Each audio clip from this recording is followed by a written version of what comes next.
Grindlebone here. Well, if I must, I have to talk about the National Security Strategy document that the administration tiptoed out in secret at the end of the weekend in the hopes that nobody would notice it. It's about as horrible as you can imagine. It's a collection of Russian talking points, tech pro Ayn Rand fanboying stuff, and, white supremacist dog whistles.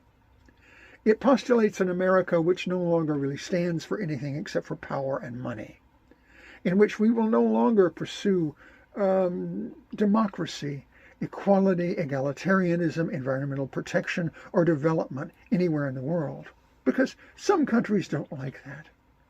Instead, we will pursue only two things: getting access to markets and getting access to raw materials.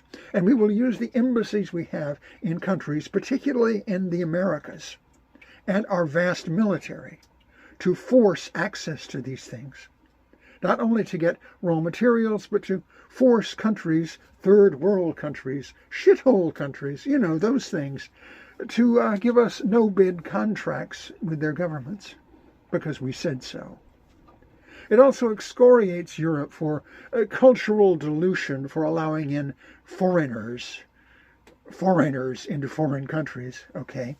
And basically says that they should abandon the EU and that the United States will likely abandon NATO because Putin has a right as the emperor to rule Europe. Yeah, it's about as bad as you could imagine. And they're running from it, and should.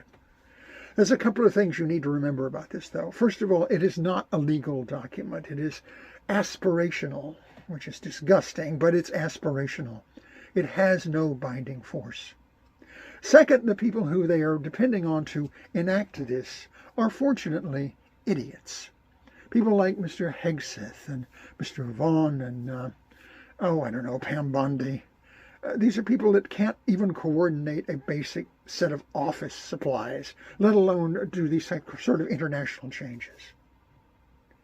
And third, it's not based on any kind of reality. It's based on a fantasy vision of the world in which other countries just bend the knee and roll over, and that's not happening already. The Canadians are pissed, the Europeans are pissed, the South Americans are pissed, and it's going nowhere. But it does tell you who these people are and the world they want. And frankly, they're out of their minds. Grindlebone, not out of his mind, and out.